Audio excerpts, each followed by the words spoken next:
పాదయాత్ర అంతా కాపులకు రిజర్వేషన్ కోసం చేయటానికే ఊరూరా తిరుగుతున్నట్టు, నోరెత్తితే కాపులకు రిజర్వేషన్ చేస్తా 5%, అధికారంలోకి వచ్చిన 6 నెలల్లో చేస్తా, కాపు కార్పొరేషన్ పెడతా, దానికి సంవత్సరానికి 500 కోట్లు ఇస్తా, ఇదే భజన.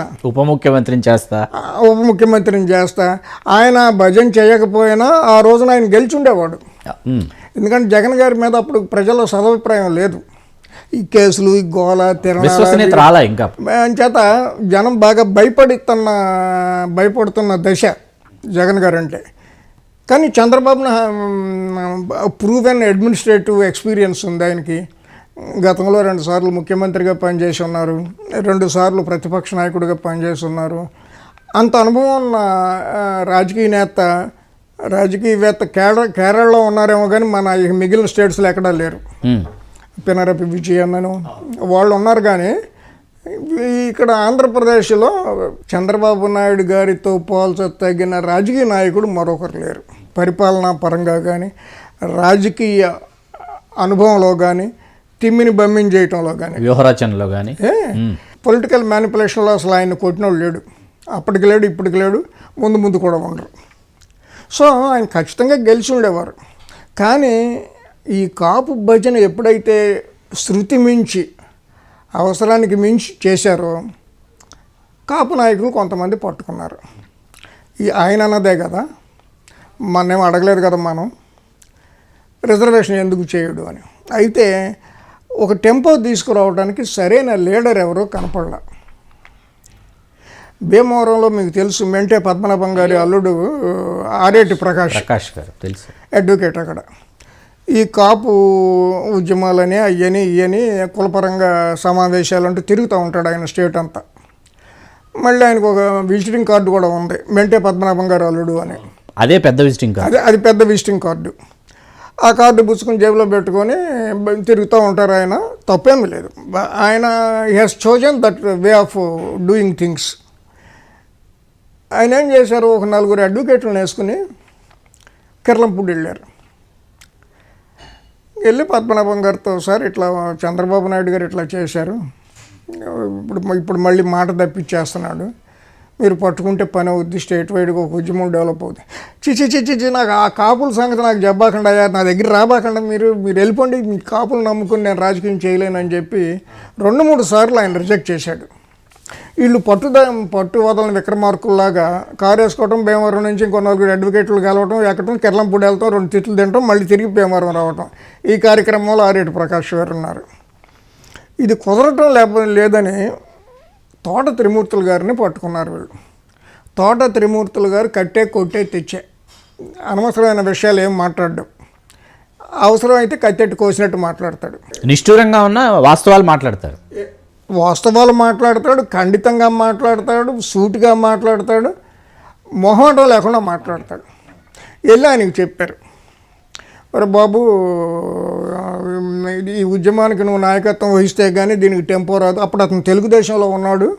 చంద్రబాబు గారికి కొంత ఇష్టత కూడా ఉంది, ఆయన అంటే అభిమానం కూడా ఉంది. కాకపోతే ఏంటంటే నిమ్మకాయల రాజప్ప పెద్ద పర్సనాలిటీ అయిపోవడంతో మొదటి నుంచి పార్టీని నమ్ముకుని ఉండటం, వీర విధేయత, మామూలు ఇక విధేయత అంటే రాముల వారికి ఆంజనేయుడే, లేకపోతే లక్ష్మణుడు, అంత విధేయత ఉండటం. అప్పటికే ఆయన డిప్యూటీ ముఖ్యమంత్రిగా ఉండటం వల్ల తోట త్రిమూర్తులకి ఆయన మంత్రి పదవి ఇవ్వలేకపోయాడు. అది కోరిక త్రిమూర్తులు గారికి, ఎప్పటికైనా మంత్రిని చేయాల్సిందేనని.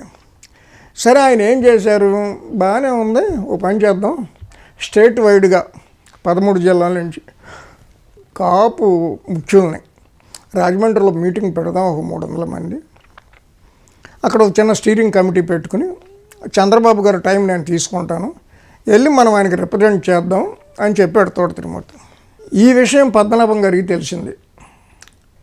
అక్కడ వాసిరెడ్డి యేసురత్నం అని చెప్పి కాకినాడలో యేసుదాస్, నాకు ఆ పేరు సరిగ్గా తెలుసు, సారీ, యేసుదాస్ గారుకి తెలిసి ఆయన కూడా మీటింగ్కి వెళ్ళాడు.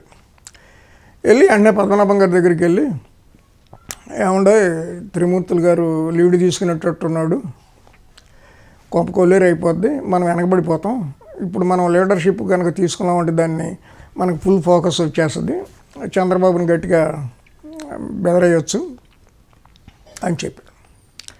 పద్మనాభం గారు కన్విన్స్ అయ్యాడు. నేను నాయకత్వాన్ని తీసుకుంటున్నానని వీళ్ళ కబురు పెట్టడం అయిపోయింది. ఆయన దేనికి తీసుకున్నాడు అంటే చంద్రబాబు గారి మీద ఆయన పెంచుకున్న ఆగ్రహాన్ని, కక్షని, కసిని తీర్చుకోవటానికి ఇది బాగా పనికి వస్తుంది కర్ర, ఇది ఉచ్చుకుని కొడదాం చంద్రబాబునే అని అనుకున్నారు. రిజర్వేషన్లు వస్తాయని ఆయన ఊహించలా.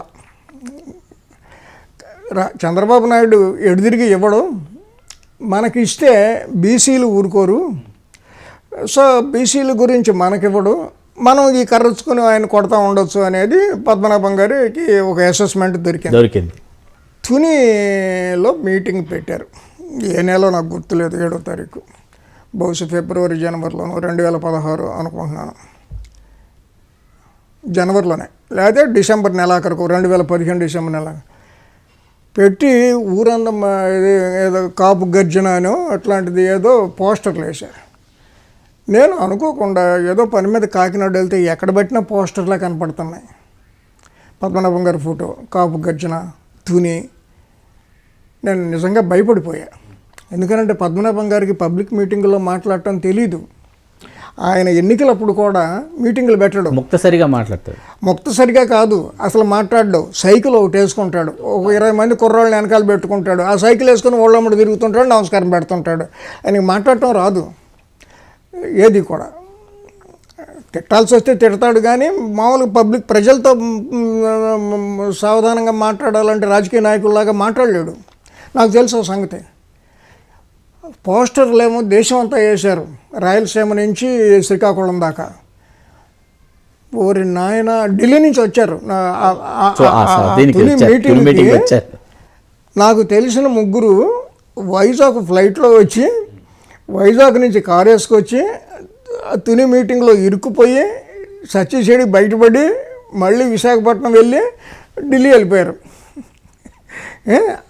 ఆ స్థాయిలో అందరికీ కూడా ఒక ఎరోజ్ అయినాయి, ఒక ఉత్సాహం ఆయన అగ్గిపుల్ల గీశాడు. నేను ఆ మీటింగ్కు ముందే ఆంధ్రజ్యోతి ఆర్టికల్ ఒకటి రాశా. పద్మనాభం గారికి మీటింగ్ కండక్ట్ చేయటం తెలీదు, తుని సభను ఆయన కంట్రోల్ చేయలేరు అని రాశారు మీరు. ఆంధ్రజ్యోతిలో రాశాను ఆర్టికల్. రాస్తే చాలామంది ఆశ్చర్యపోయారు, పద్మనాభం గారి మీద రాయటం ఏంటి అని. ఫ్యాక్ట్ అది. ఆయన అనవసరంగా దింపారు, లేకపోతే ఆయన దిగారు, కానీ కరెక్ట్ కాదు ఆయనకి ఈ రాజకీయం అని చెప్పి రాశా.